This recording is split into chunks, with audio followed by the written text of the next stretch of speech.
क्या हो अगर किसी इंसान का शरीर हर रोज़ चेंज हो जाए। आज लड़का तो कल लड़की, कभी बच्चा तो कभी बूढ़ा। सो इसी यूनिक कॉन्सेप्ट पे बेस्ड मूवी को आज हम एक्सप्लेन करेंगे। सो हे एवरीवन, वेलकम बैक। हाजिर हूँ आपके लिए लेकर एक बहुत ही खूबसूरत Korean love story drama based movie की एक्सप्लेनेशन, जिसका नाम है द ब्यूटी इनसाइड। एंड ये फिल्म साल 2015 में आई थी। IMDb पे इसे मिले हैं 7.4 स्टार्स आउट ऑफ 10 और रॉटेन टोमेटो से फ्रीकिंग 70% को। ये फिल्म की कहानी सेम नेम की अमेरिकन वेब सीरीज़ पे बेस्ड है। एक्सप्लेनेशन शुरू करने से पहले मेरी आप सभी से एक रिक्वेस्ट है, अगर आपको ये वीडियो पसंद आती है तो प्लीज़ वीडियो को लाइक करके कमेंट सेक्शन में यस लिख दीजिए। साथ ही साथ चैनल को सब्सक्राइब करके बेल आइकन भी प्रेस कर दीजिए। Now with all that said, let's begin. तो दोस्तों, यहाँ पे मैं एक बात क्लियर कर दूँ कि इस फिल्म में जो पिक्चर्स और क्लिप्स मैंने यूज़ किए हैं वो आपको कंफ्यूजिंग लग सकते हैं, क्योंकि इसमें मेन कैरेक्टर का खुद का कोई फेस नहीं है। वो हर सीन में बदल जाता है। तो आप मेरी वॉइस पे ज़्यादा ध्यान दीजिएगा, ना कि वीडियो पे।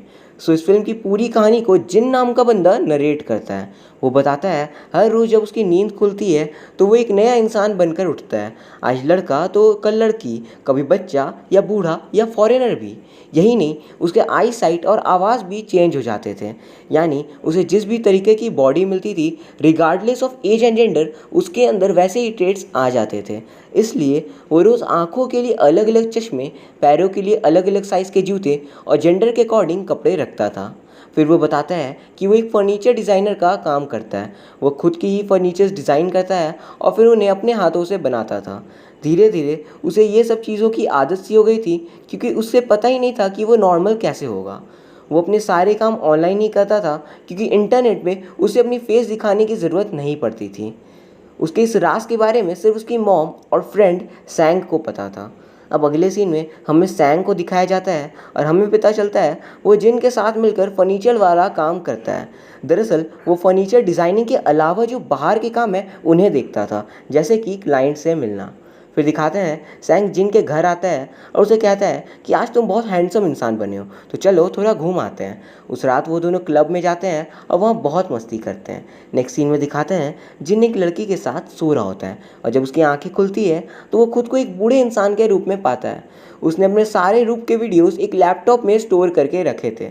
फिर वो बताता है अगर वो कभी फॉरेनर बनता है तो अपनी नॉर्मल कोरियन लैंग्वेज को बोल नहीं पाता है। सो वो जो फॉरेनर बनता है, लाइक जापानीज़, चाइनीज़ या कोई भी, तो उस लैंग्वेज को भी बोल पाता है, इवन वो उस लैंग्वेज को कभी सीखा ना भी हो। वो ये भी बताता है इन सब डिफरेंट आइडेंटिटीज़ के कारण वो कभी किसी से प्यार नहीं कर पाया। आगे हमें पता चलता है इस बॉडी चेंजिंग प्रॉब्लम की शुरुआत लगभग 12 साल पहले हुई थी, जब जिन का 18th बर्थडे था। हम फ्लैशबैक का सीन देखते हैं। एक दिन अचानक वो जागता है और मिरर में एक अलग इंसान को देखता है और डर जाता है। फिर वो अपनी मॉम के पास जाकर ये सब उन्हें बताता है और उसकी मॉम बहुत हैरान होती है, लेकिन फिर उसे संभालती है और जिन को सॉरी बोलती है। बट ऐसा क्यों, हमें आगे पता चलेगा। फिर जिन को स्कूल छोड़ना पड़ता है, क्योंकि वो दूसरों जैसी नॉर्मल लाइफ अब जी नहीं सकता था। जब सारे लोग उसकी उम्र के स्कूल कॉलेज जा रहे थे, वो अपनी लाइफ को सही तरीके से बैलेंस करने में लगा था। एक दिन सैंग जिनके घर कुछ सामान लेकर आता है, तब एक मिडिल एज लेडी गेट खोलती है और फिर वो सैंग को खाने को बुलाती है। सैंग को लग रहा था कि वो जिनकी मॉम होगी, तभी वहाँ जिनकी असली मॉम आती है और फिर उसे पता चलता है वो गेट खोलने वाली लेडी और कोई नहीं बल्कि जिन खुद है। उसे यकीन नहीं होता ये क्या हो रहा है। फिर सच जानने के लिए वो लेडी से जिन के बारे में कुछ सवाल पूछता है, जो सिर्फ जिन को ही पता थे, और लेडी सारे सवालों का सही जवाब देती है। ये सुनकर सैंग हैरान हो जाता है और जिन को देख हंसने लगता है। उस दिन के बाद सैंग रोज़ उससे मिलने आता था और हर एक दिन जिन अलग अलग इंसान बनता था और दोनों हमेशा हंसते रहते थे। एक दिन जब जिन लड़की थी, तब सैंग और वो एक बार में जाते हैं ड्रिंक करने। वहाँ सैंग कहता है कि हम दोनों 15 सालों से दोस्त हैं, तुम तो लड़के, लेकिन लड़की के शरीर में क्या हम दोनों एक बार इंटीमेट हो सकते हैं। बट जिन बिल्कुल ऑकवर्ड रिएक्शन देता है और कहता है अपनी धड़क को काबू में रखो। अगले सीन में जिन अब एक लड़का बन चुका है और फिर सैंग उसे बताता है कि सैंग जिस कंपनी में काम करता है उसका मालिक जिन के डिज़ाइंस को चोरी कर रहा है। तभी जिन को एक आइडिया आता है और फिर उस आइडिया को यूज़ कर वो खुद की एक कंपनी बनाने का सोचता है, ALX नाम से। उसी टाइम वो दोनों ये डिसाइड करते हैं जिन फर्नीचर बनाने के डिज़ाइंस बनाएगा और फिर सैंग लोगों को हायर करके उन्हें बेचेगा। पहले जिन सिर्फ मैन्युफैक्चरर था, लेकिन अब वो मैन्युफैक्चरर और सप्लायर दोनों हैं। फिर जिन एक फर्नीचर शॉप पे जाता है और वहाँ पे वो नॉब देख रहा होता है। तभी वहाँ सू नाम की लेडी उसे दिखती है। वो शॉप पे काम करती थी और फिर सू उससे पूछती है, तुम्हें क्या चाहिए? वो कहता है, एक चेयर जिसमें बैठकर ऐसा लगे कि मैं घोड़े पे बैठा हूँ। वो उसे ALX नाम की वेबसाइट दिखाती है और कहती है, इसमें तुम्हें ये चीज़ बेस्ट मिलेंगे। यानी वो जिन को अनजाने में उसी की वेबसाइट सजेस्ट करती है। जिन कहता है, क्या ये अलाउड है खुद के दुकान में दूसरों के सामान की तारीफ़ करना और फ्री में एडवर्टीजमेंट करना? और सू हंसने लगती है। उस दिन के बाद जिन हर रोज़ उस दुकान में सू को देखने जाने लगता है और वो रोज़ एक नया इंसान बनकर जाता था, जिससे सू कभी पहचान ही नहीं पाती थी कि ये जिन है। धीरे धीरे जिन को सू बहुत पसंद आने लगती है और वो उसे प्यार करने लगता है। नॉट ओनली डैट, जिनके पास सू के दुकान के बहुत सारे विजिटिंग कार्ड्स जमा हो जाते हैं, क्योंकि वो हमेशा एक नया व्यक्ति बनकर जाता था। एक दिन हैंडसम लड़का बनता है और उस दिन वो सू के शॉप पर जाकर कुछ सामान खरीदता है और किसी तरह उसे अपने साथ डिनर पे चलने के लिए पूछ ही लेता है, बट वो मना कर देती है। लेकिन जिन कहता है, तुमसे ये बात पूछने के लिए मैंने बहुत ज़्यादा प्रैक्टिस की है। जिन के सिंप्लिसिटी भरे नेचर को देखकर सू हाँ कह देती है। लेकिन जिन रेस्टोरेंट से खाना खरीद कर सू को अपने फर्नीचर बनाने वाली जगह पर लेकर जाता है। सू वहाँ जाने को मना करती है। तभी जिन कहता है, ये लो मेरा सिक्योरिटी नंबर, और कहता है, मैं कोई गलत इंसान नहीं हूँ, स्टिल अगर तुम्हें कुछ भी गलत लगे तुम इस पर मेरी कंप्लेंट कर सकती हो। फिर वो दोनों वहाँ जाते हैं और वहाँ पहुँचकर सू समझ जाती है कि ये तो ALX फैक्ट्री है, क्योंकि उस जगह पे सारे लोग ALX फर्नीचर के दीवाने थे। फिर वो दोनों डिनर करते हैं और उसके बाद जिन सू को उसके घर ड्रॉप कराता है। अगले दिन वो दोबारा मिलने का प्लान बनाते हैं, लेकिन अगर जिन सो गया तो वो फिर से बदल जाएगा, इसलिए वो अलार्म क्लॉक लगा देता है हर घंटे के कि उसे नींद ना आए। ऑल्सो वो खुद को दूसरे काम में उलझाए रखने की कोशिश करता है, जिससे उसका मन बहला रहे। अगले दिन जिन और सू घूमते हैं और बहुत मज़े करते हैं। उसके बाद सू से पूछती है कि तुम ALX कंपनी में क्या काम करते हो? तो वो बताता है, मैं एक डिज़ाइनर हूँ। तभी सैंग वहाँ जाता है और वो दोनों उसे देख छुप जाते हैं। उसके बाद तीनों अपने अपने घर चले जाते हैं और जिन उधर ही काम करना शुरू कर देता है और ख़ुद को जगाए रखने की कोशिश करता है। अगले दिन शाम को फिर से वो दोनों मिलते हैं और सू के घर के बाहर दोनों किस करते हैं। फिर दिखाते हैं जिन ने कई रातों से सोया नहीं था, इसलिए पिछली रात जब वो सू को घर छोड़कर अपनी घर की ओर जा रहा था तो वो बस में ही सो जाता है। और जब बस अपनी स्टॉप पर रुकती है तो उसकी नींद खुलती है, तो वो नोटिस करता है कि वो एक अब मिडिल एज्ड इंसान बन चुका है। अगली सुबह सू उसका वेट कर रही होती है बस स्टैंड में, लेकिन वो उधर मौजूद होकर भी उससे मिलने नहीं जा पाता, क्योंकि पहले तो वो एक हैंडसम बंदा था, अब वो मिडिल एज बन चुका है और सू इसे देख घबरा जाएगी।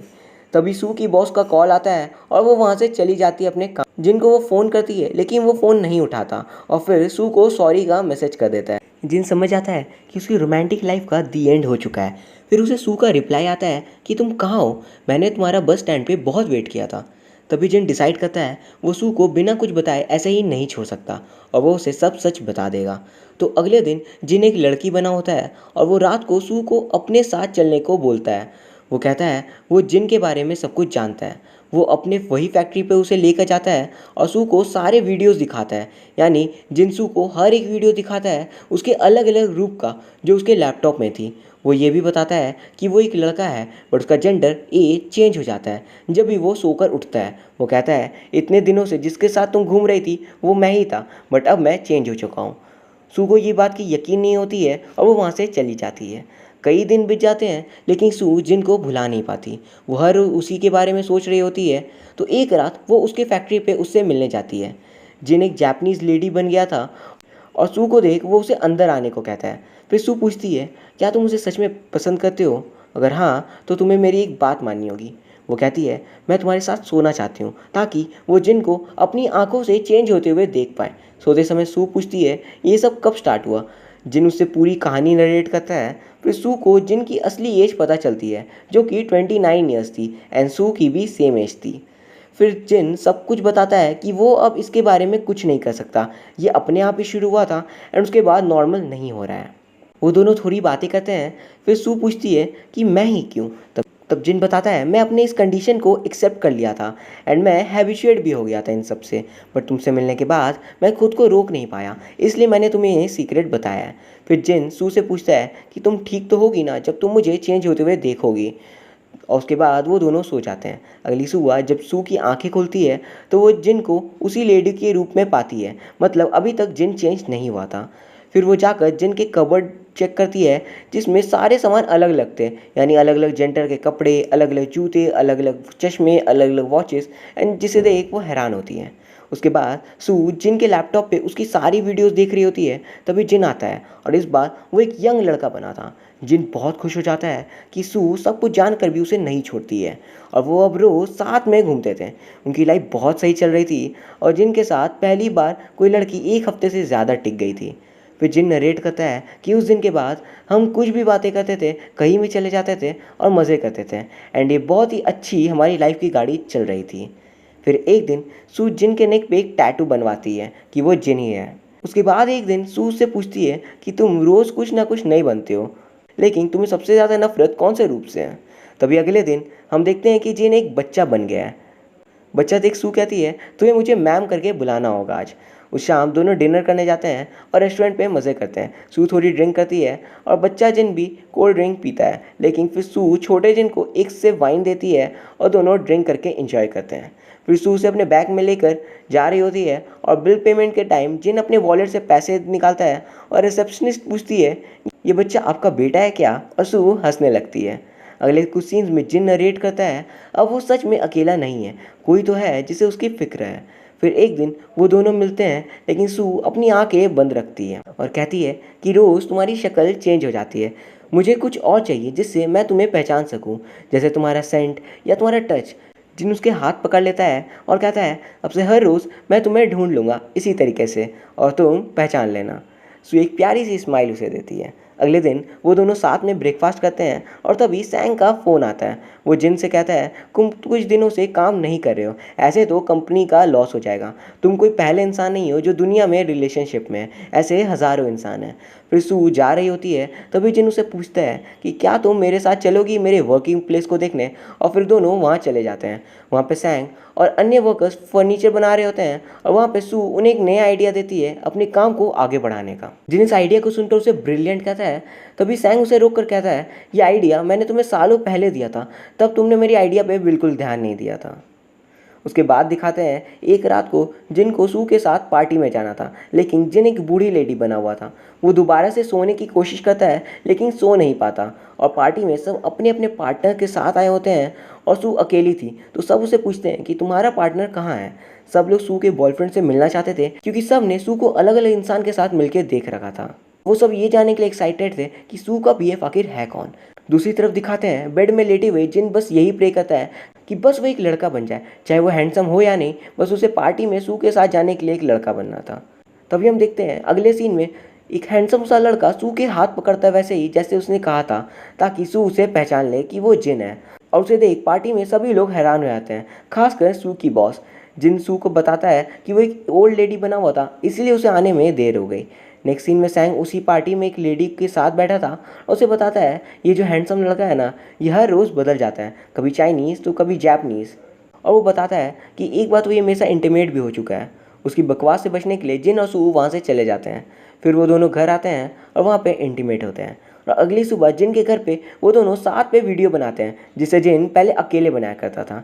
यानी जिन की लाइफ अब बिल्कुल टॉप पॉइंट पे चल रही थी। नेक्स्ट सीन में हम देखते हैं जिन एक लड़की बना हुआ था और वो सू को अपनी मॉम से मिलवाने को ले जाता है। जिनकी मॉम सू को शुक्रिया कहती है उसके बेटे के साथ देने के लिए। फिर सू अपने दोस्तों के साथ थी और वो ड्रिंक्स कर पार्टी कर रही होती है। सारे लोग सू के बीएफ को बुलाने को कह रहे होते हैं, पर सू उन्हें अवॉइड कर कर यहाँ से चली जाती है और कहती है मैं कभी और मिलवा दूँगी। वहाँ से वो मुस्कुराते हुए निकलती है, लेकिन रास्ते में थोड़ी सी टेंस्ड हो जाती है। अगले सुबह सू जिन का वेट कर रही होती है और फिर उसे फ़ोन करती है कि कहाँ हो तुम। जिन उसे कहता है मैं वहीं हूँ, ढूंढ लो। वो कोशिश करती है लेकिन वो उसे ढूंढ नहीं पाती और अचानक से कोई बंदा उसका हाथ पकड़ लेता है। सू से देख डर जाती है, पर जिन कहता है ये मैं हूँ। फिर सू को बहुत ज़्यादा गुस्सा आता है और वहाँ से नाराज़ होकर चली जाती है। जिन उसे मैसेज करता है और फ़ोन भी, लेकिन वो रिप्लाई नहीं करती है। फिर उसी रात दोनों मिलते हैं। सू जिन को दोबारा वैसा मजाक करने को मना करती है और सुबह अपने घर चली जाती है। फिर जिन को दिखाते हैं जो खुद से सवाल करता है क्या सू मुझसे शादी करेगी, क्या उसे मैं शादी के लिए पूछूं। फिर वो कुछ दिन एक रिंग बनवाने में निकाल देता है। अब हम देखते हैं सू फर्नीचर शॉप पे काम कर रही थी और वो कस्टमर को अच्छे से हैंडल नहीं कर पाती है।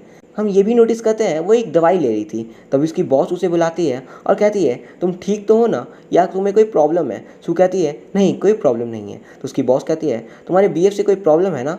वो कहती है तुम्हें सब ने अलग अलग लोगों के साथ देखा है, सब कुछ ठीक तो है, तुम अब हर रोज़ पिल्स लेने लगी हो, इज़ एवरीथिंग ऑल राइट। सू कहती है हाँ सब ठीक है। फिर हम एक सीन देखते हैं जहाँ पे सू डॉक्टर से कहती है अपनी कंडीशन के बारे में और जिनके चेंज होने के बारे में। डॉक्टर उसे स्ट्रेस और एंजाइटी से रिलेटेड पिल्स देता है और अगले सीन में वो जिन के साथ होती है। इस बार जिन एक हैंडसम लड़का बना हुआ था। वो जिन से कहती है कि मुझे तुम्हारे साथ रहना बहुत अच्छा लगता है, काश ये रात कभी ख़त्म ही ना हो और तुम भी मेरी तरह एक नॉर्मल इंसान बन जाओ। तभी जिन सू से जाता है क्या हम शादी कर ले। इसका सू कोई जवाब नहीं देती है। फिर सू को कार में वो घर छोड़ने जा रहा होता है, तभी रास्ते में वो दोबारा शादी के लिए पूछता है। सू उसे गाड़ी रोकने को कहती है। फिर सू बताती है शादी के बारे में बहुत कुछ है सोचने को, मैं घर में तुम्हारे बारे में क्या बताऊंगी कि एक इंसान जो रोज़ बदल जाता है। जिन उसकी बातों को न समझकर खुद की ये बात कहता है कि जब भी मैं तुमसे दूर जाता हूँ तो मैं नहीं रह पाता हूँ। तब सू कहती है तुम सिर्फ खुद के बारे में सोचते हो, तुम्हें खुद का पता भी है तुम कौन हो, तुम मेरे मन में आज कुछ हो और कल कुछ और। तुम खुद को समझने में रोज़ समय लगता है कि आज कौन सा जूता पहनूं, आज कौन से प्रकार का चश्मा लगाऊं। तो मेरे बारे में तो सोचो, मैं तुम्हें कैसे समझ पाऊंगी, मुझे थोड़ा टाइम चाहिए। मैं खुद को बहुत मुश्किल से समझा पाती हूँ कि तुम्हारे अंदर जिन है, तो मैं दूसरों को कैसे समझाऊंगी कि ये अलग इंसान भी जिन है। अब जिन भी सोचता है और समझ जाता है सू की परेशानी को। तभी हमें फ्लैशबैक का सीन दिखाते हैं जिसमें सू से डॉक्टर पूछती है क्या तुम उसे रोज़ पहचान लेती हो। सू कहती है वो मुझको ढूंढ लेता है और स्माइल करता है, तो मैं भी स्माइल कर देती हूँ, लेकिन उससे यूज टू होने मुझे थोड़ा टाइम लगेगा। सू कहती है वो जब भी मुझको टच करता है तो ये खुद को बिलीव कराना कि उस इंसान के अंदर जिन है बहुत ज़्यादा मुश्किल होता है। सू को लगता है कि वो पागल हो जाएगी और फिर वो ये कहते हुए रोने लगती है। डॉक्टर कहती है क्या तुम उससे रिलेशनशिप ख़त्म करना चाहती हो। सू कहती है नहीं, वो मेरे बिना नहीं रह पाएगा। अब कहानी प्रेजेंट में आ जाती है और सू गाड़ी में स्ट्रेस में आकर पिल्स खाने लगती है और अगले सीन में दिखाते हैं सू हॉस्पिटल में एडमिट है और जिन वहाँ आता है और जिन को पता चलता है कि सू स्ट्रेस पिल्स ले रही थी और ज़्यादा डोज होने के कारण वो बीमार हो गई। फिर जिन सू के फ़ोन पे डॉक्टर्स के साथ जो मीटिंग हुई थी वो रिकॉर्डिंग सुनता है और वो समझ जाता है कि सू की उसके कारण ये हालत हो गई है। अगले सीन में जिन एक लड़की होता है और अपनी मॉम के साथ वो बात कर रहा होता है। उसकी मॉम एक राज का खुलासा करती है कि जिन बिल्कुल अपने पापा जैसा है, उसके पापा को भी सेम यही प्रॉब्लम था, वो भी रोज़ बदल जाते थे और इस वजह से उसकी मॉम को भी स्ट्रेस की बीमारी हो गई थी, जैसे अभी सू को हुई है। अपनी वाइफ की इस परेशानी को देख जिन के पापा वहाँ से गायब हो जाते हैं, जिससे उसकी वाइफ को ये परेशानी ना हो। यह सुनकर जिन भी यही करने का सोचता है। एक शाम वो सू से मिलता है और उसके साथ थोड़ा वॉक करने के बाद उससे कहता है कि हमें ब्रेकअप कर लेना चाहिए और ये कहकर वो वहाँ से चला जाता है। ब्रेकअप करने के पहले जिन ने सू को एक चेयर दिया था स्पेशली उसके लिए बनाकर। उस चेयर को देख जिन को याद कर सू रोने लगती है और उसकी बहन उसे तसल्ली देने आती है। अब 10 महीने बीत जाते हैं और सू नॉर्मल लाइफ बिता रही थी। एक दिन उसकी बॉस उसे एक कज़ाक रिपब्लिक में रहने वाले डिज़ाइनर के डिज़ाइंस दिखाती है एक वेबसाइट पे। वो देख सू समझ जाती है ये तो जिन के डिज़ाइंस हैं। बॉस कहती है कि सू इसका डिज़ाइन बहुत ही उम्दा है और तुम्हें इससे हमारे लिए डिज़ाइंस बनवाना होगा। और सू सैंग के पास जाती है। वहाँ सू कज़ाक रिपब्लिक का मार्क फर्नीचर देखती है और वो कंफर्म हो जाती है जिन कज़ाक रिपब्लिक में ही है। अब सू को धीरे धीरे रियलाइज़ होता है कि वो सिर्फ ये सोच रही थी कि लोग क्या कहेंगे। अब वो समझ जाती है कि वो जिन के बिना नहीं रह सकती और उसे ढूंढने का फैसला करती है। हमें जिन को दिखाया जाता है वो कज़ाक रिपब्लिक में एज अ डिज़ाइनर काम करता था। एक दिन जब जिन कज़ाक रिपब्लिक का कोई इंसान बना हुआ था और वो सिर्फ वहाँ की लैंग्वेज को ही बोल पा रहा था, तो वो सैंग को कॉल करता है। सैंग कुछ समझ नहीं पाता और कहता है जब कोरियन बन जाओ तब वापस कॉल करना, और फिर बाय बोलकर कॉल काट देता है। वेबसाइट से जिन के एड्रेस को पता लगाकर सू भी वहाँ पहुँचती है, लेकिन जिन कहता है यहाँ पे जिन नाम का कोई इंसान नहीं रहता। फिर वो कहती है मैं मामा स्टूडियो के तरफ से कोरिया से यहाँ आई हूँ, वो एक बहुत ही बड़ा फर्नीचर शॉप है। और फिर उस बंदे के घर के अंदर आने की वो रिक्वेस्ट करती है।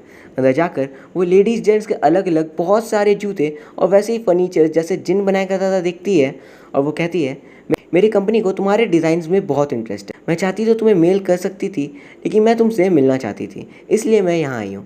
वो कहती है जिन अब बस करो, मैं अब ठीक हो चुकी हूँ और तुम्हारे साथ रहना चाहती हूँ। जिन कहता है तुम दोबारा बीमार हो जाओगी। वो कहती है लेकिन तुम्हारे बिना इससे भी ज़्यादा दर्दनाक लाइफ मेरी बीत रही है।